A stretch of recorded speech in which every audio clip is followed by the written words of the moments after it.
You want to be listening for these. The first one was the glottal stop. You could all make the glottal stop. Put your hand here and say, uh-oh, uh-oh. That jump in the glottis is a glottal stop.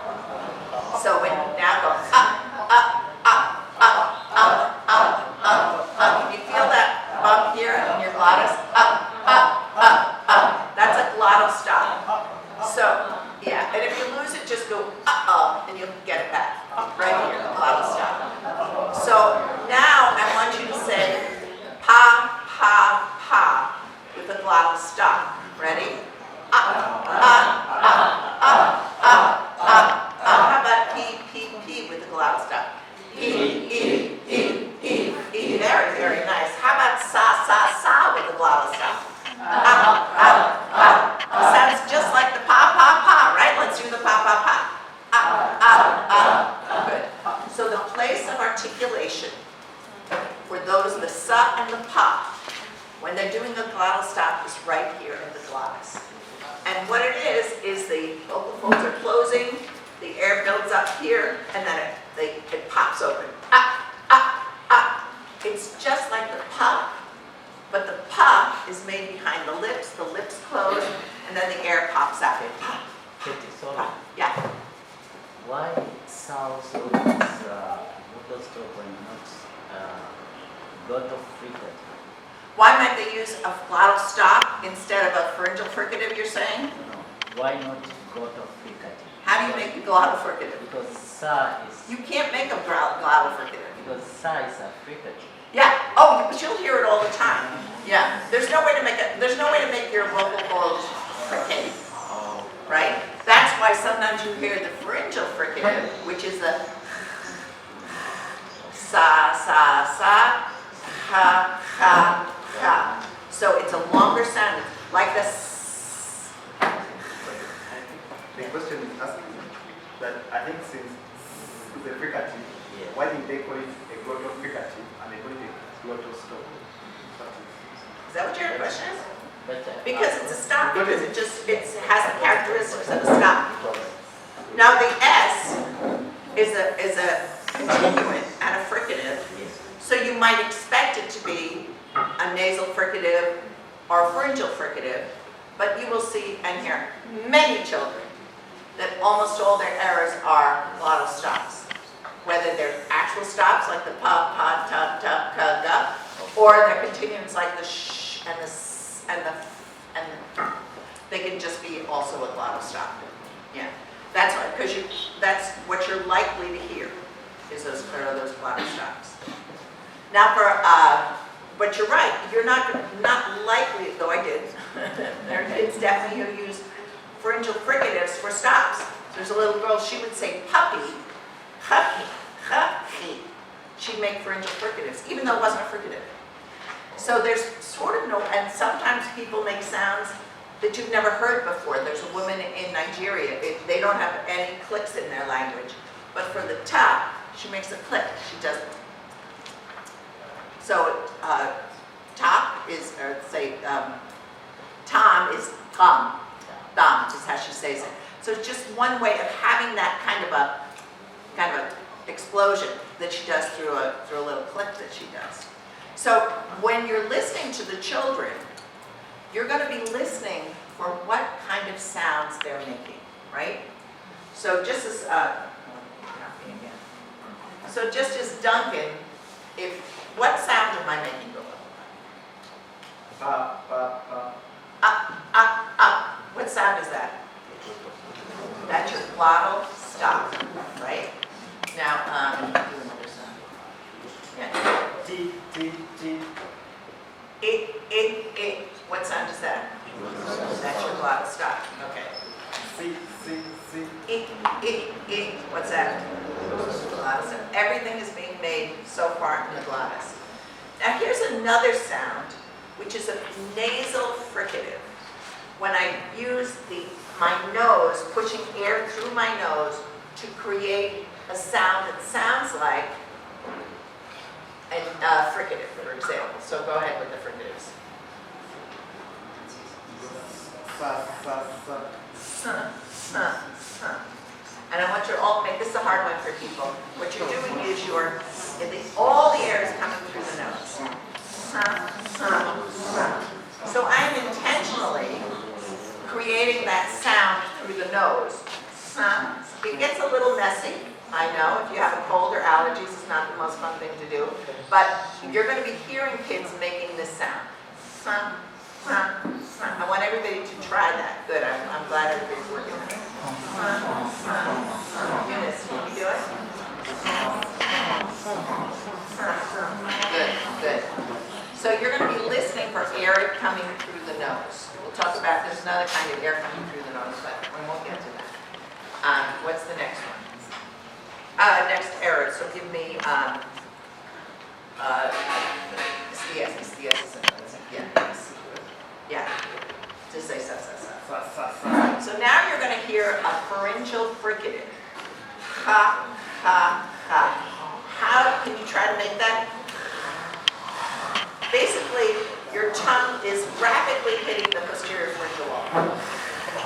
And one way you might think about it is when you're snoring. You go.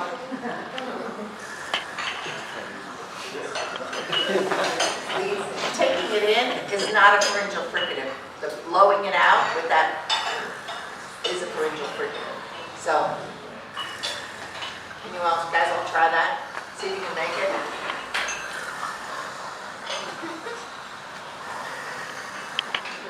So let's all do the pharyngeal fricative. Do it with each other. Ha, ha, ha.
Cleft palate speech therapy has to do with the hierarchy of speech therapy. And the first thing the child has to be able to do is to make the differentiation between the sound that they're making, or the up, and the sound that you want to hear, that you want, the correct sound. So for example, etio toni tomo te, he didn't hear the difference between his etio oni tomo e. He heard the up, the glottal stop, the same as the t. So Miriam is saying, wait, there's 4 t's. Etio toni tomo te. And he's like, yeah, etio oni tomo e. Because he's just not hearing it. So the first step of the hierarchy is discrimination, so they can hear the sounds. And that, to do that, you make the sounds, the child doesn't make the sounds. The second step is creating ice. So that's why it's so important that you're able to make this. Okay. So we've got glottal stops. You can all make that, right? Uh-oh, up. Pharyngeal fricative. Some of you can make that. Let's try it out. Pharyngeal stops. Now, pharyngeal stop is when you use your tongue to create a stop at the back of the throat. Many African languages use pharyngeal stops as part of their repertoire. And that would be like, instead of cookie, which is on my cookie, it would be cookie. It's a darker sound. And that is where the tongue is hitting the posterior pharyngeal wall down. And let's make the k sound where it's normally made. K. And now listen, here's the pharyngeal stop. Pop, pop, pop, pop, pop. Good. So some of the kids might make that. Another one is the nasal fricative. Remember, so let's do Susie with the nasal frication.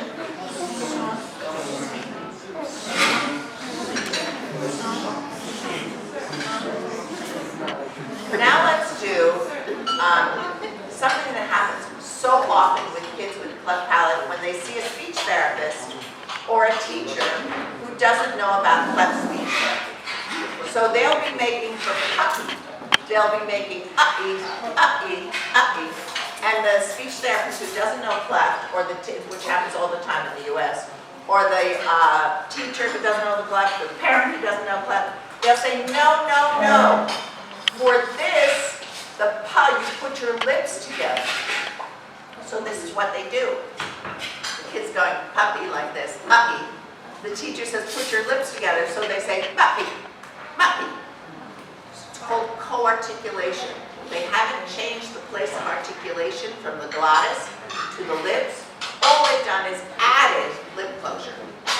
So that is tough because it's hard to undo, and it happens all the time, usually from a teacher, a speech therapist who doesn't know cleft, or a parent who wants to help their speech. They say, close your lips. So instead of uppy, they go puppy. So they haven't improved their speech. They've actually made it harder to change. Here's another sound. These are called nasalizations.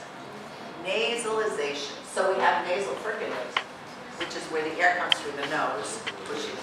Nasalizations is where the high pressure sound is nasalized. So excuse me, let me show you. For example, for the word puppy, puppy, they can't do that explosion of air, so they go mummy, mummy. So it's the exact same placement, but there's no air coming through.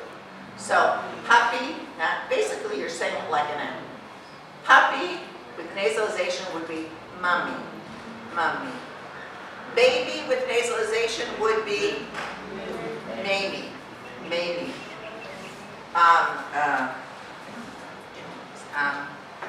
Turtle, no, I don't think it's turtle because it's not good teeth. Hat with nasalization would be hand. So think about the placement of the tuh.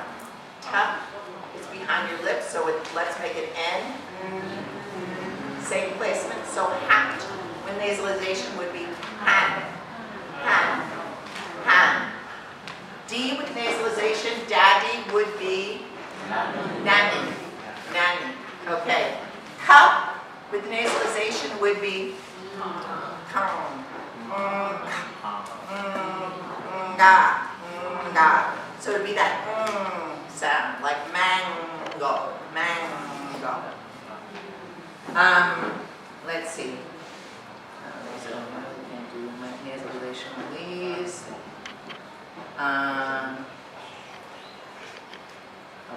So that's called nasalization, when the sound, the high pressure sound, is turned into the nasal sound. So it would be the N for the D and the T, the M for the P and the B, and the for the cup and the G. So what we're going to do now is assign new seats. So everyone who is a speech therapist or in their master's program, come up to the front. I'm including you guys.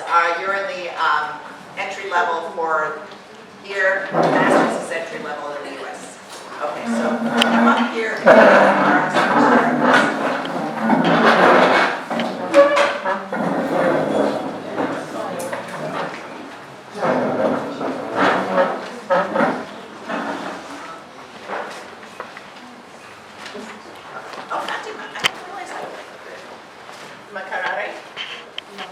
Where'd you go?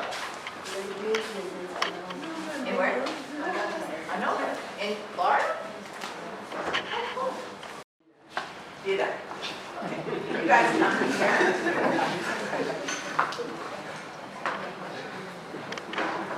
Yeah.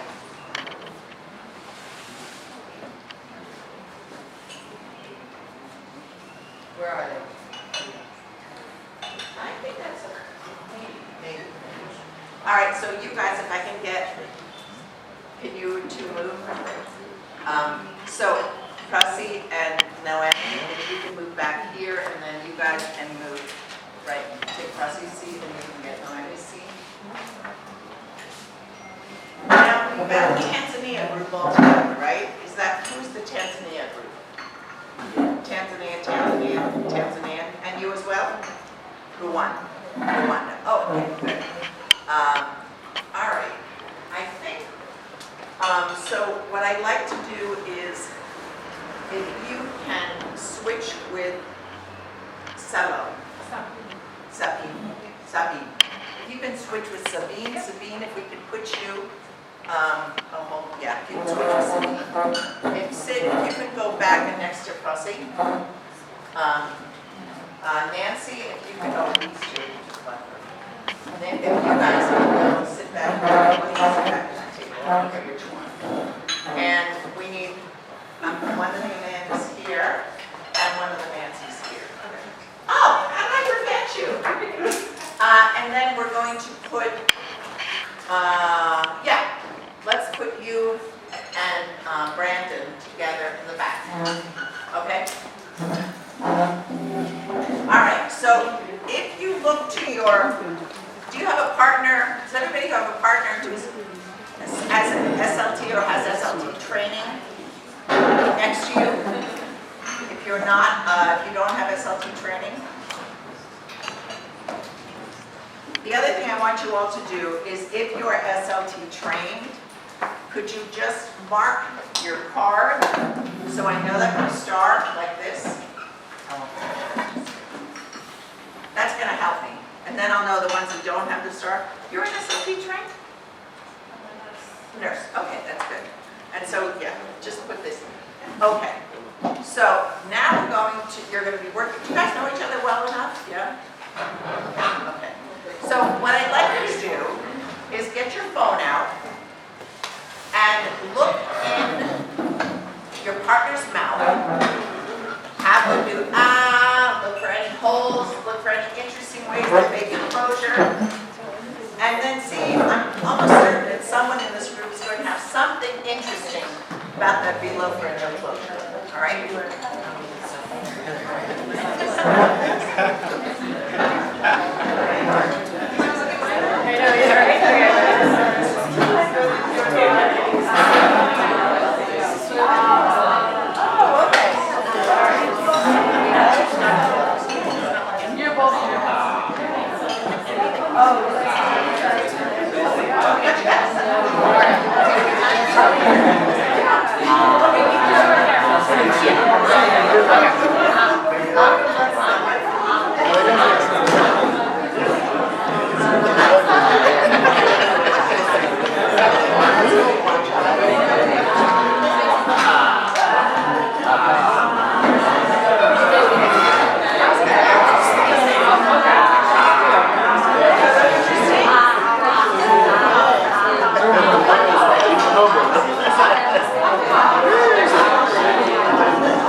bus.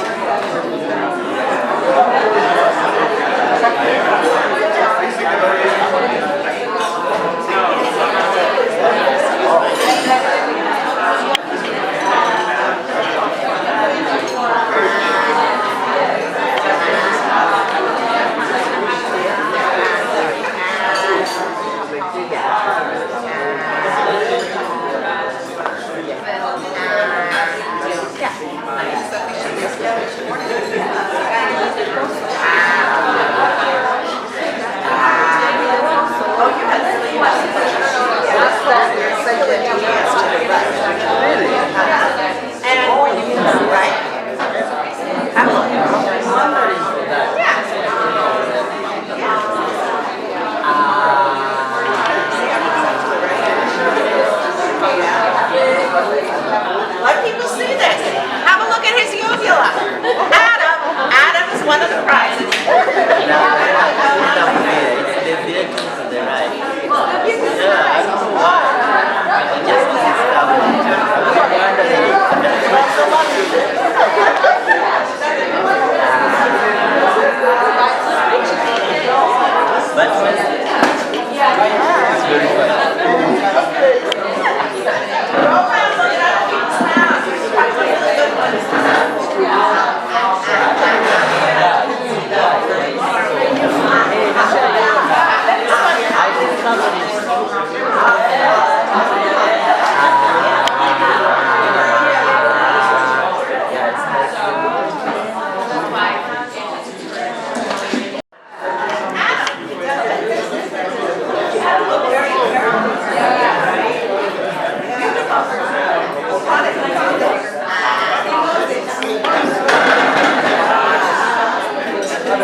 Inverted V, my friends. Inverted V.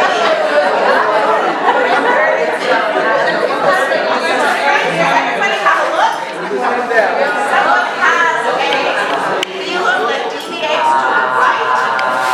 Close your make sure you find him. That's Adam. Someone has a feeler like me. That's Grace. Where's he?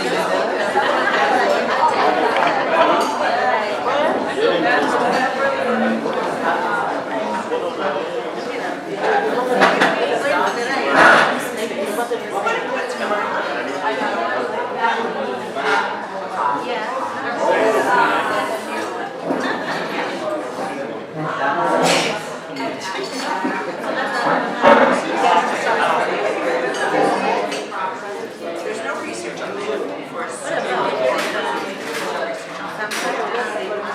However, there is for adults, but we don't have research on it. So